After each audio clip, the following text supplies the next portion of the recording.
Hello friends, কেমন আছো তোমরা? আশা করি ভালো আছো, আর আমিও কিন্তু বেশ ভালো আছি। আজ কোনো ব্লগ ভিডিও না, আজকে তোমাদের সাথে চিতল মাছের কালিয়া রেসিপিটা শেয়ার করতে চলে এলাম। তো এই রেসিপিটা কোনো তোমার নতুন রান্না নয়, প্রায়শই সকলের বাড়িতে হয়ে থাকে, তবে এক একজন এক এক রকমভাবে বানায়। তো আমি কিভাবে চিতল মাছের কালিয়া বানাই সেটাই আজকে তোমাদের সাথে শেয়ার করব।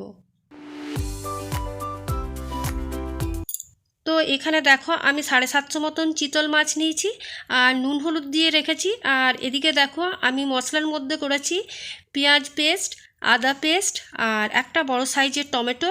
আর মশলার মধ্যে তোমার জিরে গুঁড়ো, ধনে গুঁড়ো, আর তোমার কাশ্মীরি লঙ্কার গুঁড়ো আর হলুদ। আর কাশ্মীরি লঙ্কাটা অবশ্য ব্যবহার করেছি কালারের জন্য। আর নিয়েছি দুটো তোমার কাঁচা লঙ্কা। কাঁচা লঙ্কাটা তোমরা স্বাদ অনুযায়ী দেবে, যে যেরকম ঝাল খেতে ভালোবাসো সেরকম দিলেই হবে। তো দেখো আমি ভালোভাবে এখন 5 মিনিটের মতন এটাতে নুন হলুদ মাখিয়ে রেখে দিয়েছিলাম। চিতল মাছের কালিয়ার জন্য আমি কিন্তু কোনো রসুন ব্যবহার করিনি, পুরো রান্নাটাই সম্পূর্ণ আমি সর্ষের তেলে করব। আর সর্ষের তেলের রান্নার স্বাদটা কিন্তু একদমই আলাদা হয়।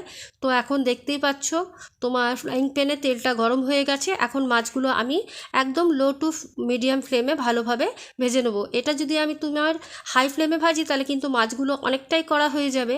আর এই মাছ যদি তুমি কড়া করে ভাজো তাহলে কিন্তু এটা একটা শক্ত হয়ে যায়, আর মাছগুলোর স্বাদটাও একদম ভালো লাগে না। তাই আমি যখন মাছগুলো ভেজেছি তখন একদম হালকা ফ্লেম করে তারপর মাছগুলো ভেজেছি। তো দেখো এখন আমার মাছগুলো ভাজা হয়ে গেছে। তো এক এক করে আমি এগুলো উঠিয়ে নিচ্ছি। তো এই মাছগুলো তুলে একই রকমভাবে আর যে কটা মাছ আছে সেগুলো আমি ভালোভাবে ভেজে নেব। আর এদিকে একই তেলের মধ্যে দিয়ে দিলাম আমি দুটো কাঁচা লঙ্কা। আর এতে আমি কোনো ফোড়ন ইউজ করিনি, এই কাঁচা লঙ্কাগুলো একটু আমি লাল লাল হতে দেবো। লঙ্কাটা দেখো লাল লাল হয়ে ভাজা হয়ে গেছে। এরপর আমি পেঁয়াজ পেস্টটা দিয়ে দেব। আর মিনিট দুয়েক সময় দিয়ে ভালোভাবে পেঁয়াজটাকে আমি ভেজে নেব, যাতে পেঁয়াজে তোমার কাঁচা গন্ধটা না থাকে। তাই একটু ভালোভাবে আমাকে 2 মিনিট ধরে আমি এটাকে ভাজতে থাকবো। আর ভালো করে কষিয়ে নিলে কিন্তু রান্নার টেস্ট আর স্বাদ কিন্তু অনেকটাই আলাদা হয়।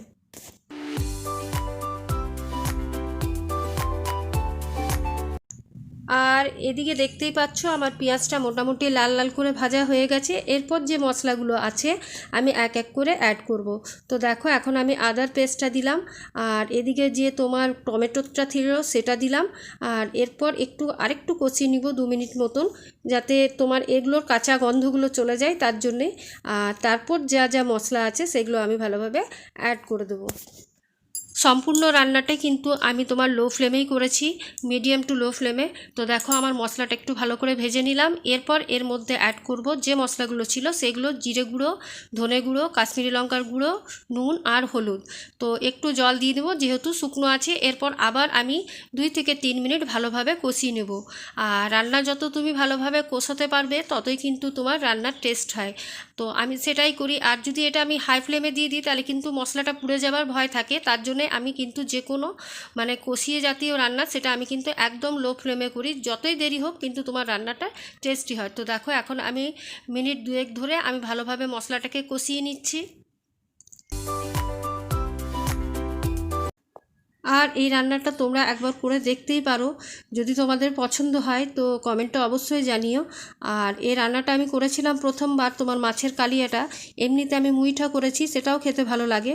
তো এদিকে দেখো আমার এটা একদম ভালোভাবে কষানো হয়ে গেছে, আর আমি এটা একটু ঢাকা দিয়ে দিয়েই কষিয়েছিলাম।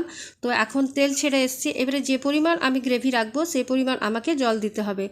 আর এই মাছটা খুব একটা ঝোল ভাল লাগে না, তো তার জন্যে আমি কিন্তু এটা চাপচাপই করেছিলাম। তো দেখো এখন এটাতে আমি পরিমাণ মতন জল অ্যাড করে দেবো।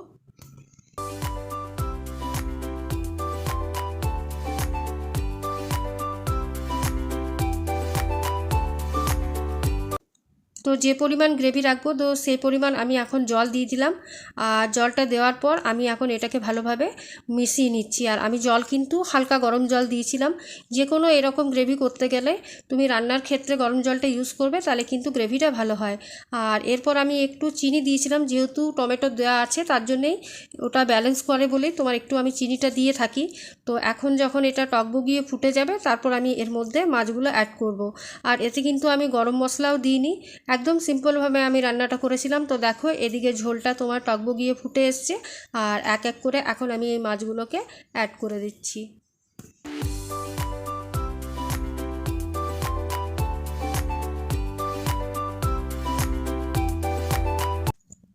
যে কোনো রান্না আমরা যদি খুব মন দিয়ে করি বা ভালোবেসে করি তার কিন্তু টেস্ট আলাদাই হয় আমার মনে হয়। তো রান্নার জিনিসটা একটা আর্ট বলতে পারো, এটাকে ভালোবেসে করলে কিন্তু তার টেস্ট অবশ্যই ভালো হয়। তো দেখো একদিকটা যখন আমার টক বগিয়ে ফুটে গেছে, তো এখন আমি আরেক দিকটা মাছগুলো, প্রত্যেকটা মাছকে আমি আরেকবার করে এই পাশে উল্টিয়ে দেবো। তাহলে কি হবে, তোমার মশলাটা ভালোভাবে মাছের মধ্যে ঢুকে যাবে। তো সেই জন্য এখন আমি প্রত্যেকটা মাছ দেখো এক এক করে পাল্টিয়ে দিচ্ছি, তারপর আরেকটু তোমার ফুটতে দেবো, তারপর এটাকে আমি নামিয়ে দেবো। এরপর তোমরা দেখো যদি গরম মশলা খেতে ভালোবাসো, তার ফ্লেভার ভালোবাসো, তো সেটা তোমরা অ্যাড করতেই পারো। কিন্তু আমার মনে হয় তোমরা একবার এরকমভাবেই করে দেখবে, তার মধ্যেও কিন্তু রান্নাটা বেশ ভালোই লাগবে। আর আমি যেটা করেছিলাম সত্যি বলতে গেলে খুবই ভালো হয়েছিল টেস্টটা। আর ঝালটা তোমরা যদি বেশি খাও তাহলে অবশ্যই আরও 2-3টে কাঁচা লঙ্কা তোমরা চিড়ে উপর থেকে দিতেই পারো। তো এইদিকে আমার চিতল মাছের কালিয়া কমপ্লিট।